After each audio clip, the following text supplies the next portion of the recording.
Universe at War Earth Assault is a real-time strategy game released by Petroglyph Games in 2007. It features 3 unique asymmetrical factions and promises to refine, smoothen, and deepen the gameplay found in their previous debut title, Star Wars Empire at War. But did it do that? No, not really.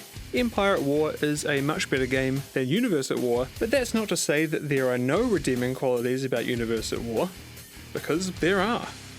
As most of you likely know already, Petroglyph Games were formed after the crumbling of Westwood Studios in the early 2000s, and unfortunately they've never quite been able to reach the heights of their Command & Conquer creating predecessors. But they've done an admirable job in a cutthroat world as an independent developer. And I mean, they've been around for over 20 years now. That's longer than Westwood lived. So they're clearly doing something, or a lot of things, right. But back to Universe at War. It was a game that was trying to be many things. The start of a new, expansive RTS series for Petroglyph. A piece of the puzzle of Sega's push into the Western games market. A follow-up from one of the best Star Wars games, definitely the best Star Wars strategy game of all time. And above all that, it was simply trying to be a good game. In hindsight, it would have been crazy if Universe at War was able to pull off all of that simultaneously. It reached for the stars, and it just couldn't quite get there. The planned series of expansive lore across the universe was cancelled. There was no sequel. Sega are still trying to weave their way into the Western market through strategy games, to mixed success. And Petroglyph didn't top Empire at War, and to this day, it's probably still their best game. But maybe, just maybe, Universe at War can still be good. It has a fan base that remains to this day, so that's a good sign. But I need to find out for myself. So join me as we find out if you should play Universe at War Earth Assault in 2024. The lore for Universe at War is unique, and how Petroglyph set up the story for the game is, I think, one of the game's biggest strengths. The game's title is derived from the 3 warring factions that it features, humans not included. Humanity is more of a nuisance to the alien races than anything else, and our planet simply resources to be harvested. The setup here is that the hierarchy, the big bad bullies of the universe, have targeted Earth as their next all-you-can-eat buffet, and despite their best efforts, humanity is unable to combat the overwhelming force of giant walker robots and superior firepower. Humanity is beaten back and on the brink when the game's second faction, the Novus, arrive. They straight up hate the hierarchy, and they follow them around the universe, trying to stop them from purifying and consuming worlds by using guerrilla tactics and advanced technology, but with fewer numbers. Initially, they're pretty indifferent to humanity, but over time they learn to work together, and combined with the power of the game's third faction, who just happen to be chilling under the ocean on Earth this whole time, aim to stop the hierarchy in their tracks, and eventually, in future games that never got made, take the fight to them. The story is delivered through in-engine cutscenes and character dialogue, and it's serviceable if somewhat bland. The characters aren't all that interesting, and they kind of fall into your generic sci-fi fare, with names that you'd probably think up in your Year 10 creative writing class. But hey, it moves the campaign along well enough, and it does its best to conclude cleanly, while at the same time hinting and setting up a universe and sequels that never happened. Rip the true Universe at War. Considering Empire at War's land battles looked questionable at the best of times, Universe at War is a decent step up visually, which it had better be, since there is no space component here to skew the average. Zoomed out and at a glance, you could even argue that it looks pretty good sometimes, especially for the year it came out. But I don't think it's aged very gracefully, and once you've spent a bit of time in the battle cam, which, as an aside, I'm super glad to see return from Empire at War, or zoomed in a little too far, a little too often, you can tell that this is not the best looking game of all time, or even one of the top 3 best looking strategy games of 2007. It's not going to ruin your experience or anything, but it is certainly another reason why I can't help but wish Petroglyph had stuck to large-scale space combat, with inherently lower detail objects as the focal point, where the effects can pick up the slack. because, yeah, the effects here are pretty good. They pack a punch, they're flashy, and they do a lot to sell the authenticity of the alien technology on display. And despite me ragging on the visual quality overall, I do love the art direction, especially in the faction designs. The hierarchy in particular look bloody awesome, with some great unique designs that channel iconic imagery like that found in War of the Worlds, and War of the Worlds. Frank Klepacki did the soundtrack for this game, and as always, you can tell. The man don't miss, and while it's not my favourite OST of his, it is a great fit for the game, and it sets the vibe really well.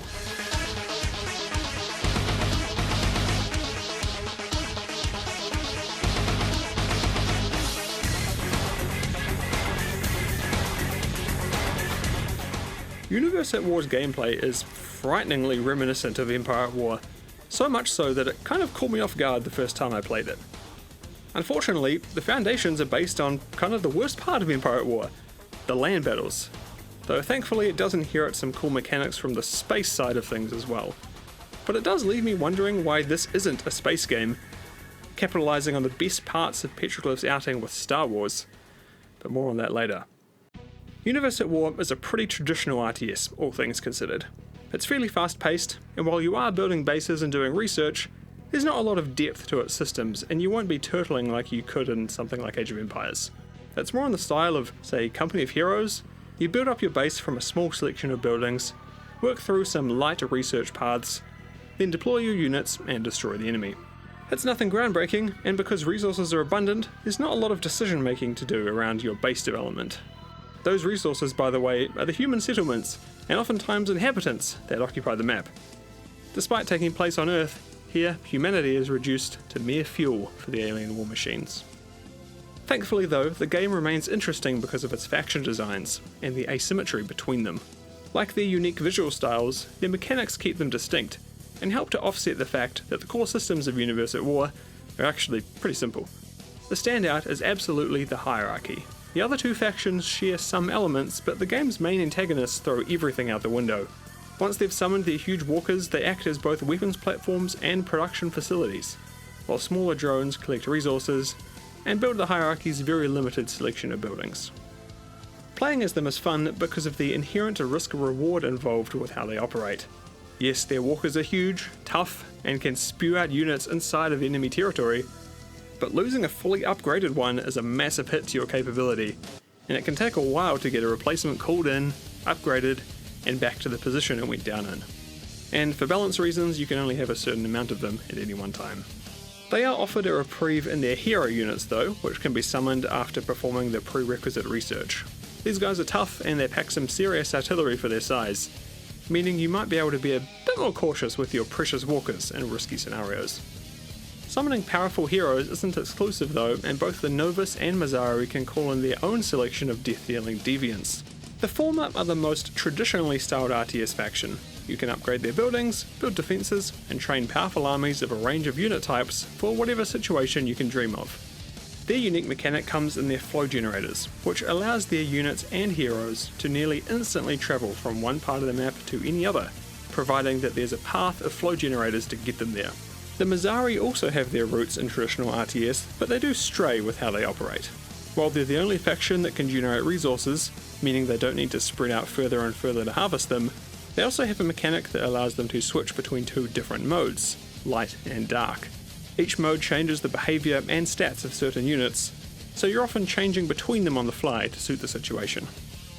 The level of asymmetry here is pretty impressive to see, especially in an RTS this old. Aside from maybe Blizzard games, most RTSs were nowhere near close to this level of faction diversity. Universe at War features a selection of modes, similar to what was available in their previous game, Empire at War. There's the campaign, which features gameplay from all three factions, plus the humans to start, which is fun. Skirmish, and also a fairly standard for the time Global Conquest mode, similar to what was in CNC3 and Dawn of War. It's a bit of fun, but it's nothing particularly unique. Honestly, Galactic Conquest and Empire at War was way better, mostly thanks to having more developed overworld mechanics in terms of research, finances, and infrastructure development. A lot of things were better in Empire at War, frankly. And for the life of me, I just can't think why Petroglyph didn't pick a spiritual successor to Empire at War's space-based elements, also known as the best part of that game, as their next game. Instead, choosing to take the weakest part of Empire at War, as land battles, and make an entire game around that. Don't get me wrong, I love how they implemented the hardpoint system here, which was fantastic in Empire at War, as well as the battle cam, but it hurts to know that Petroglyph had plans for a full-blown Universe at War series, where space combat could have made a return, and be interwoven with a ground component that matched it for quality. Who knows, maybe if they'd started with a space strategy game, it would have sold and reviewed well enough to justify those future titles. Maybe not, it's impossible to say. So I guess all that I really can say is that I'm sad about the way all this turned out. Universe at War is one of those games that's in a bit of a limbo state in terms of being able to play it today.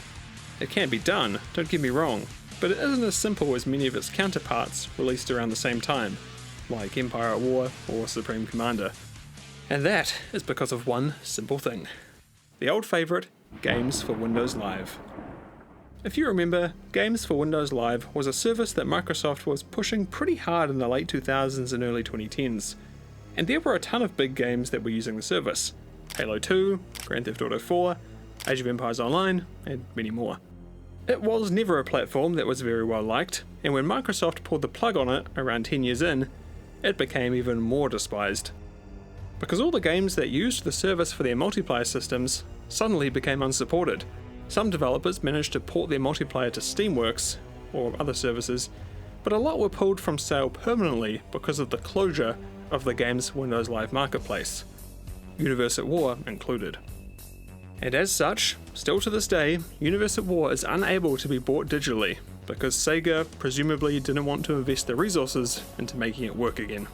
Funnily enough though, the online infrastructure is still operational. You can play Universe at War online today if you already own it on Steam from before it was pulled, or if you have a disc copy with a legitimate license key. So then, what do all of us do who aren't in that camp? Well, you boot up Discord and you join the goddamn Universe at War community Discord server, obviously. There's a ton of great resources there, namely ones explaining how to acquire the game, and even play online using the community created launcher. You can still play LAN games otherwise, and going through the kerfuffle of getting the online portion running isn't required if you just want to play the campaign. But still, it's a great option, and you always love to see niche games like this still being supported by a loyal fanbase. The launcher even has mod support for those who want something a bit spicier than the base game. The people over in the Discord are super nice, and they always appreciate new faces, so I've left a link in the description if you'd like to check it out. So then, Universe at War in 2024. I mean, yeah, sure, I guess. Like, it's not a fantastic game, all things considered, and frankly there are many RTS games that I'd rather play, namely Petroglyph's other better games, like Empire at War.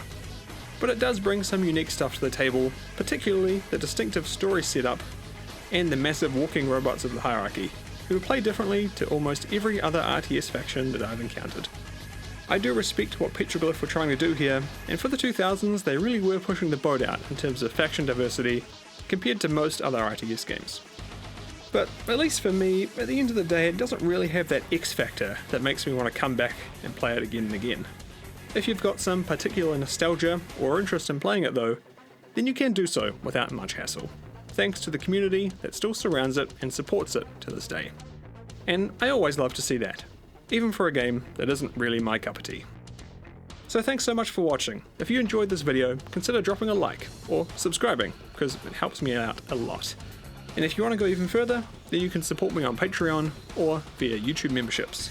You'll join all these legends like Takayo, Bad Ghosts, Sean, Grey Spirit 4, George, King Thickums, Pavel, Bram, Christian, Dan, Orion, Antis Rufkin, and the Paladins, Johnny, Marika, Age of Cause, Tank, and Empyrean. Thanks again, and I'll see you all next time.